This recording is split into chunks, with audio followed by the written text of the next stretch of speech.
Okay, so if you recall from last class, we said that the story started with Tower. Tower made his experiment and then was able to do measurement. He determined the profile along the radial and longitudinal direction of the bearing.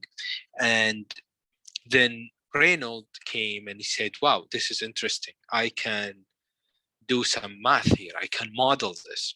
So we went through the derivation. It turns out that Reynolds equation is not analytically solvable. And then Sommerfeld was able, among other, to make some simplification to obtain his functional form, which is, by the way, this is known as S, right? Which is a very important characteristic number. However, we said that this is not discouraging. This doesn't mean that Reynolds did something wrong. Sometimes physics cannot be explained in a simple equation. So we said that having an equation is always important and useful for design. So for example, when we analyze this equation, okay, we can see that there are certain parameters here. For example, the viscosity, the load applied on the bearing through the journal, the RPM, the dimensions R, C, beta, L, and others. And we said that these are called independent variable, which means that you can alert them directly. So if you change the radius, that's it. Change it, radius is changed, and so on. So we said that these variables are mostly in the hand of the designer, while the dependent variables, which probably uncontrollable a lot, unless you do indirect changes, like a friction, the rise in the temperature, the volume rate, as well as the minimum thickness. Actually, yeah, the minimum thickness of the filament. These are indirectly influenced and not necessarily in the hand of the designer. And then we said, okay, if you go back to the equation, you see N. So here, N, which is the speed, has a little bit of details. So what is the velocity, or the speed, I mean, of the that we are going to use in the equation is N, which is equal to, the speed is equal to the absolute value of Nj, J stands for the journal in revolution per second, plus the bearing angular speed, Nb, minus 2Nf. And F here is not the fatigue life, it is the load vector angular speed. Now you may ask a question, why? Well, why is this? Well, pretty much we mostly think about this situation. And look, I want to draw your attention over here to this little tiny block and this little tiny block. These two blocks, just like a wall, indicating that this is fixed. When you fix something to the wall, it doesn't move. And the reason is, we're trying here to tell you that the bearing itself is fixed, is not moving, and the load, which is W, is always downward. You may say, can it be otherwise? And I tell you, yeah, possibly some application may have a situation where the load, the W, might change or might even rotate. Without giving an exact application, let's think of it in a symbolic way. If you have the load, which is the load vector, has zero angular velocity or speed, so this is going to be zero. And if you have the bearing also fixed, as we saw over here, then this is also zero.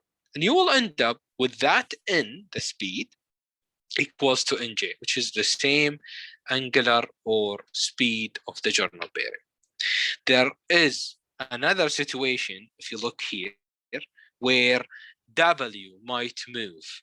And if it moves, then what are we going to have?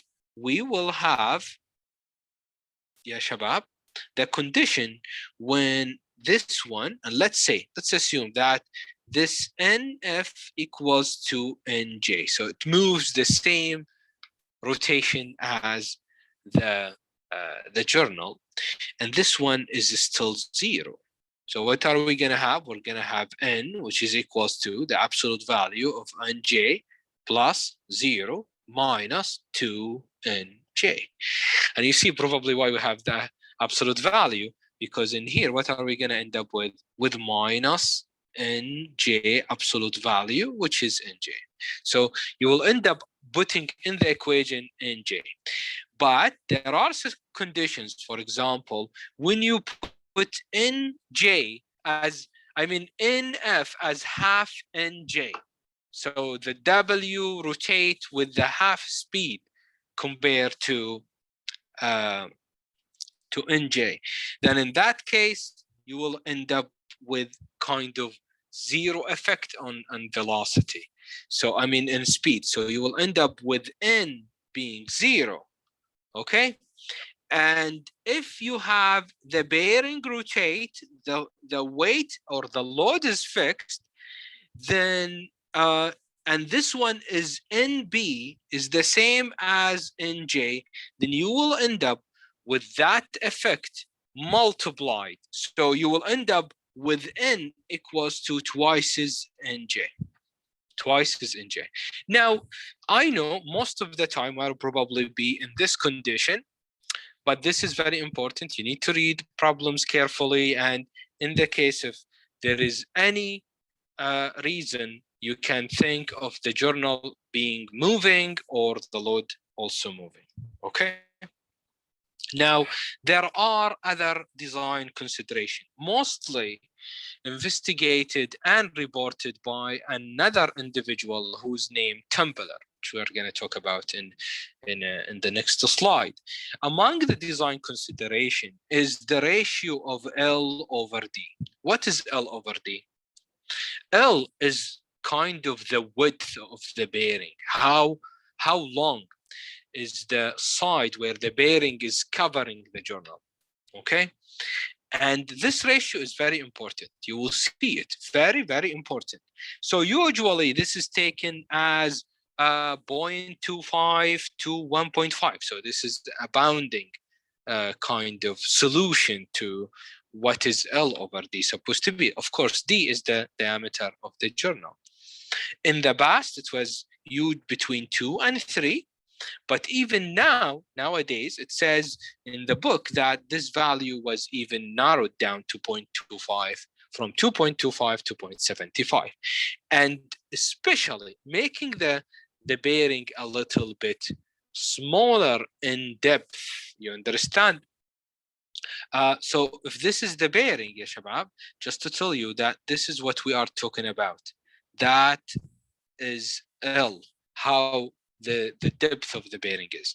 So if you imagine that you have a bearing like this, and then the shaft is coming right there, okay? Then what is the thing that makes you worry is what will happen when there is deflection, right? This will damage the whole thing. It will wrap from one side and the other. This is not like a shabab angular contact bearing, the rolling bearing, where we have balls and you can adjust a little bit. There is a clearance. These are two flat surfaces with, not a flat, cylindrical surfaces with a little gap in between. So if misalignment is there or any sort of motion along the axial direction, this will cause a problem. So this is why the problem become more pronounced if you have longer, bigger L. That's why the tendency is to use a small L. Also, the ratio R over C, which we know it is in Sommerfeld, and it was the clearance ratio, which is, we told you it's very important, has a rule of being 1,000 for precision bearing with a diameter with a journal between 150 millimeter to 25 millimeter, 500 for general machinery, and 250 for rough machinery. Okay, these are guidelines. Other guideline is the minimum thickness. Now, think here carefully. I mean, this idea of minimum thickness, we know it came from the fact that first, as a physics, when the whole process starts, we know that the fluid is going to be compressed, not compressed in the sense it's compressible, I mean squeezed, because it is moving all around, and there is a difference in pressure, and then that little filament is created at the side. So what will happen is that we want to avoid contact, metal to metal contact. But in real life, you should think further. Why? Because if you imagine that the blue one is the bearing, the housing of the bearing or the bushing, the black one is the journal, and then in between, which I am going to make green, is the lubricant. Okay. Now, in reality, this is very idealistic situation. When are we going to have this? When? I mean, if this is on, the bearing will, if this is on, it is rotating, then we all know that there's going to be a shift like this, right? And then H will happen over here. And if it is off, which is the other option, then you should expect that due to inertia, okay, the shaft will come close. Sorry, Shabab, let me make something neat here. So this is the bearing, and we should expect that probably the shaft is going to sit like here with very, very small, fine layer of fluid. Yeah, and which is the lubricant. So in the start, when you start, there is this initial contact of metal to metal, very high chance. And then what will happen? There will be little tiny, sorry, Shabab, there will be little tiny debris coming out because of the friction between metal to metal. Yeah. So that debris will stay in and it will circulate. Day after day, you turn on, off, more debris come. And not only this, the fact that during operation, you will have that narrow region, right? This region over here. What are you afraid of? If this edge is too small, these little debris might come in here and even facilitate more wear and more friction. Yeah? So what happened? First of all, we know, and I told you this from the beginning, that you need to circulate this and filter it. So filter is there. Actually, in industry, I think, as far as I know, maybe I am wrong, but this is what I remember from my own little experience, is that they watch the filters and see the size of the debris, and they understand how things are going inside, okay, the bearing. Now, so what do you want to do is this. You want to minimize the fact that if there are debris, okay, circling around, even they skip the filter because they are tiny in size. In that little tiny strip, you don't want them to be too much and facilitate more friction and so on. So there is, in that sense, a minimal edge to help with this concept. And this is the equation for that edge. Okay, these equations are coming from Timbeler, from his long experience and study in this regard. The temperature, we all know that this is a lubrication, a liquid lubrication, and we know that liquid doesn't withstand too much heat.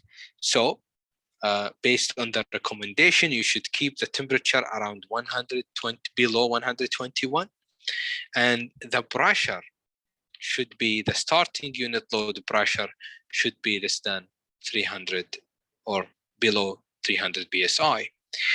As for the load factor or the design factor ND, it is recommended to be at least 2. This is very nice. We always keep saying that probably certain applications, certain industry have their own culture of design factor. You should not expect that everything here we have has a design factor of 10 or 5. Sometimes it's not necessary. So for bearing, journal bearing, as per Templar, 2 is really good. Okay. Now, what are we going to do is the following. The equation that was unsolvable, okay, was taken by 2 guys. This is in the 50s, okay, in the 1950s. One named Raimondi, and the other one is Royd. So Raimondi and Roy they work together in a research lab, and the research lab usually have money, so they got the money to have a computer. And when I talk about a computer, probably a RAM of 16 byte and a hard disk of 5 mega or something. That's what they got to have at that time. And they used that computer and to trial and error, interpolation, and the numerical calculation to establish relation between Reynolds equation, Reynolds parameters in the equation. You understand? And this is very beautiful, because what they did, they ended up, after they being successful to do so, they ended up generating many design curves. These design curves can be used by a designer to make judgment about the viscosity, the temperature, the pressure, the clearance, and so on. Unbelievable. So after all, today you will see that all of the effort done by Reynolds is actually paying off a lot, more than what you expect. It's not a mathematical fantasy where he go and make an equation. We say, wow, this looks nice and complex and nobody can solve it. Okay, it is solvable. So what are we going to see here, or what are we seeing right here, is a figure which relate the viscosity in microRen, okay, and the temperature in Fahrenheit. We know what to expect, right? Is that as the temperature increases, the viscosity will decrease. And this is for these oils. SAE stand for Society for Automotive Engineers, and we have grade 70, 60, 40, all the way to 10. You know the temperature, you know what oil you will use, and there you go, this is the viscosity. Okay, this is very important for design, and then they probably established it in the beginning in a Fahrenheit, Reynolds, and then since they are Americans, then we have here the curve in SI unit. So this is the temperature in degrees Celsius, and this is the absolute viscosity in millipascal second. Okay, again, for all oils that were listed in the figure before. The next one, this is also for different types of oils, and this is for the temperature and the viscosity as well. These are different types of oils. Now, but for these oil, we have it only in Fahrenheit and microRen. We don't have them in the book. It says that there are a lot of curves than these, and the reader is encouraged to obtain the report by Raimondi what is his name? Royd and Raimondi. Yeah, okay. Now, in this figure, you know, they solved the equation and they represented on the x-axis the Sommerfeld number, the characteristic number, S. In the y-axis to the right, we have the eccentricity, if you remember, ratio. And on the left-hand side, we have what is known as the thickness variable, which is termed as H0 over C. Now remember, if you get on an axis a value like this, okay, if you happen to know that this is 0.7, so H0 over C equals to 0.7, then you either know C and you multiply C by 0.7 and then you get H0, or the opposite. So that's the story. So there will be, as we are going to see in the example, there will be a triggering kind of information. Once we have them, we know everything. So it's like one thing lead to another. Now, what is inside the figure are the curves, which surprisingly, you will see that all of them are given for L over D ratio. The length over the diameter ratio. So in general, if you know from the bearing, right, what is L over D? And by the way, just to remind you, let me go, just give me 1 second. Where is it?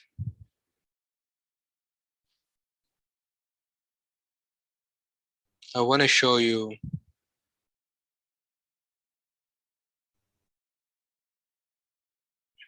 this slide. Yeah, over here. So you see this slide, ya shabab? Do you remember? So if you look here, we have the load, W. It is not a weight, it's a load in pound force. And then we have the radius of the journal represented over here. And then we have C. Now remember, C is the gap. H0 is the minimal gap after operation. And then we have L. You see how long is the bearing? How much do we have? There it is. That's L. And I want you to remember a few things that we are going to need later, which is the fact, if you recall, that we said that the pressure is calculated by getting 2R, twice as R, which is the entire diameter, multiplied by L, which is the length. This is the projected area. So if we put W over this, we get a pressure P, which is equal to W divided by 2RL, this one. Yeah? Why I'm telling you this, we will need it in a minute. Just I don't need to go back and forth. And also, I want you to remember this, that we use the frictional torque T as F W multiplied by R. Okay? So let's go back now. I hope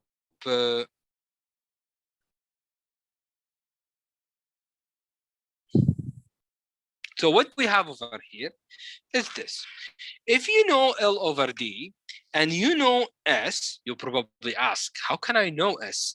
And you will see, you will end up just hitting the curve and knowing what is H0 over C, and at the same time, what is epsilon, right? But before I move on to the next page, I want to show you something interesting. If you is higher load and lower friction. That's what you want. You want your machine and the bearing, of course, to sustain higher load, and you want to generate less friction. That's what you hope for. So in here, for this regard, in this curve, interestingly, we have two lines, bounding lines, okay? I'm gonna draw this in green over here. This is the maximum W. And we have another one which says that this is the minimum friction. So in another word, we have a region here in between which constitute what's supposed to be an optimal design region, where you can in this region you will get a good, reasonably high value of load. You can carry higher load, and you will still generate lower friction. You understand that? Now, in the figure here also, what do we have? We know that the equation can be used, Reynolds equation can be used to even obtain the distribution of the pressure, which is like this, around this region when H is taking place over here. That's H0. So one of the measures that might be of interest, believe it or not, that's the beauty of the equation. Exactly, you can measure from the vertical axis where is this H0 gonna take place? Where exactly from the vertical axis? So again, using the S number, knowing L over D, you will be able to get this phi in degrees. Good. Later, I'm gonna show you that we have other angles that we can think of, which is this angle over here. You see, this is P max. This is the maximum value of the pressure. And if we measure it again from the vertical, the same reference, the y-axis, then this angle is called theta P max. There is another angle measured from here all the way to here, which is right there. This is theta P0. And we are going to talk about this later. You see, yeah, theta P0 over there. So this angle, all of it is theta P0. These two angles, we'll talk about them later, okay? Now, what is the friction?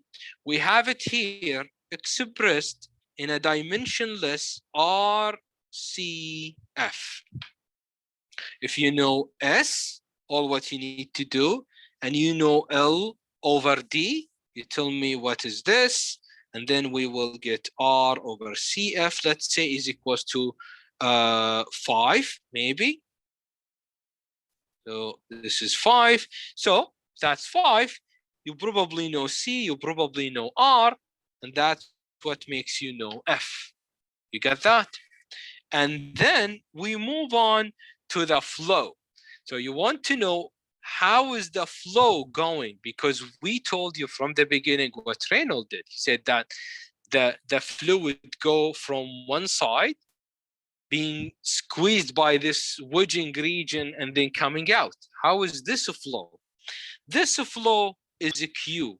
And in this figure, you need to know what is S, and then by knowing what is S and knowing L over D, what you are gonna get, you're not gonna get a Q, you're gonna get a dimensionless parameter, which is a Q divided by R, C, N, L. So if this is equals to 3, you take all of these, you multiply them by 3, and that's how you find the Q. Good? Yeah. Okay. What else? We have the side flow, ya shabab.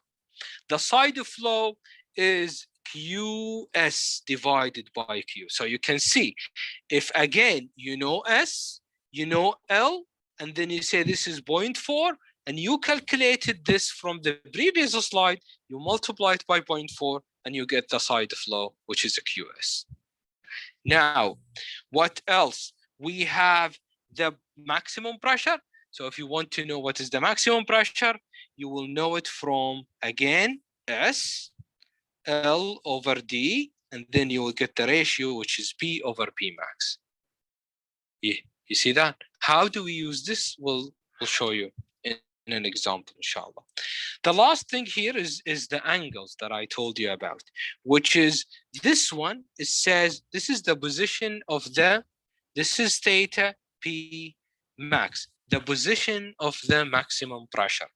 This one is theta P0, which is the position of we call it the terminating position of the film.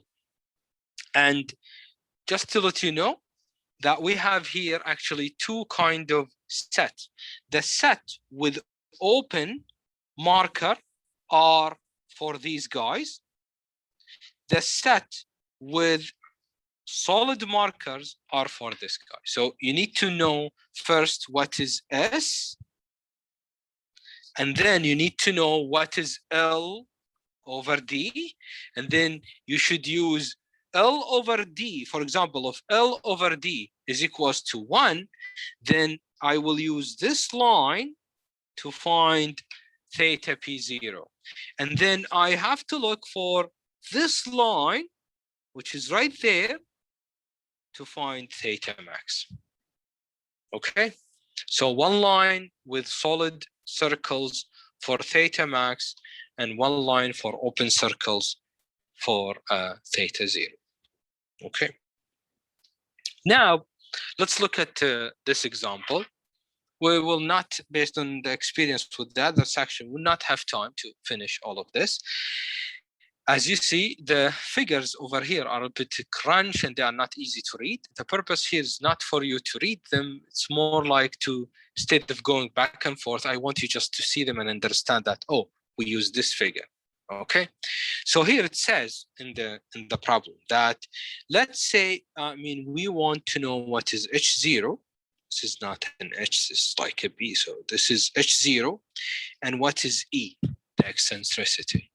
Okay, if we know mu, so mu is equal to 4 micro-Ren, and we know that N is given as 30 revolution per second. The load is 500 pound force, and then the radius is 0.75. Remember, this is the radius of the journal bearing.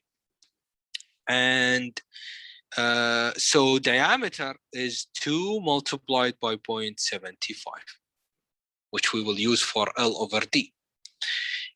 We have C given to us. C, you remember the clearance, which is 0.0015 inch, and we have L, which is 1.5 inch.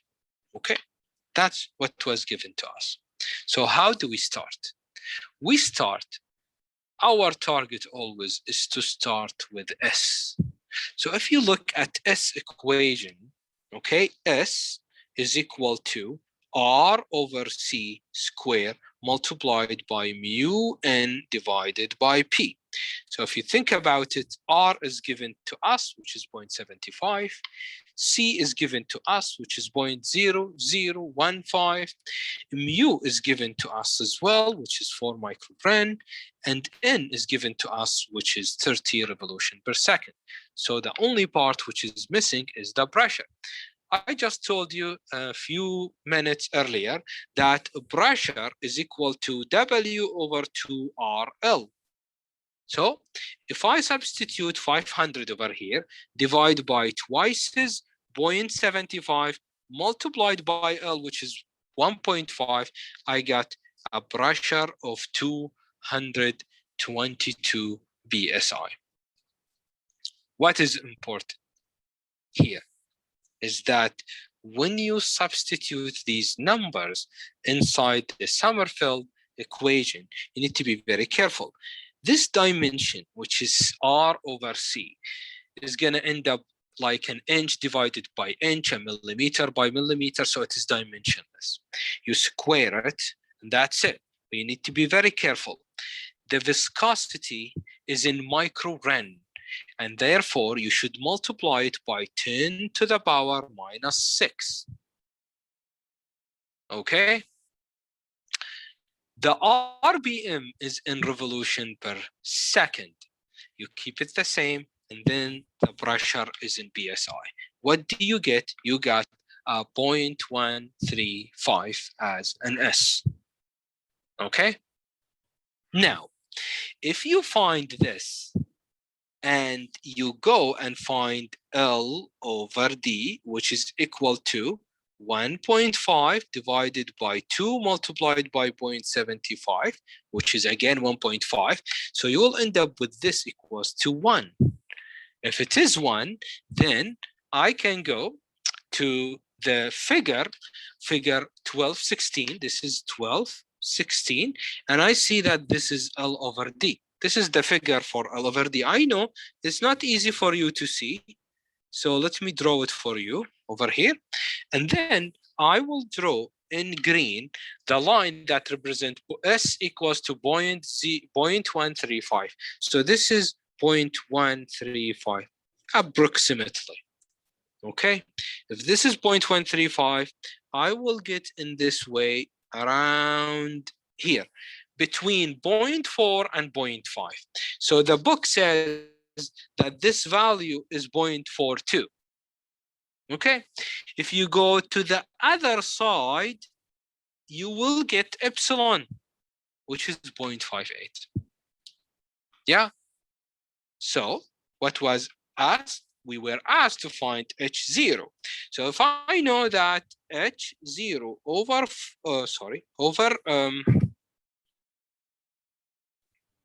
what was it? H0 over C is equal to 0.42.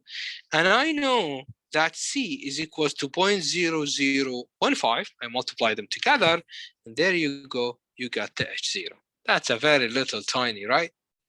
0.00063 inches. Okay? Now, the next thing is, if I know epsilon, which is equal to 0.58, and it is equals to E over C, and again, I know C, then I can find E, which is one of the unknown. We have two unknown. We can move further and go to the figure where we can again use the curve of L over D equals to 1 and S equals to 0.135 to get the, how much is the location phi for the maximum for H. This is the location of H, which is end up being 53 degrees. Good. If we move on here, we will see that we have another question, which is part of the previous one, saying, what is the friction? What is the friction? So we know that there is figure 1218, which on this side gives us R over CF. And then again, I have an L over D, which is like this. And this one is like that. This is 0.135. And again, if I do this, I will get a value over here, which turns out to be 3.5. So R over CF is equals to 0.35. I know what is C, it is 0.0015, and I know that this is 0.75. This will give me a friction, which is 0.007. There you go, over here. Now, in the question, so I was asking about the frictional torque, which I told you before. So the frictional torque T due to friction is actually equals to FWR. So if you determine F, which is 0.007, and then the W, which is 500, and you know that R is 0.75, you will know the torque, which ended up being 2.62 pound force inch. Good.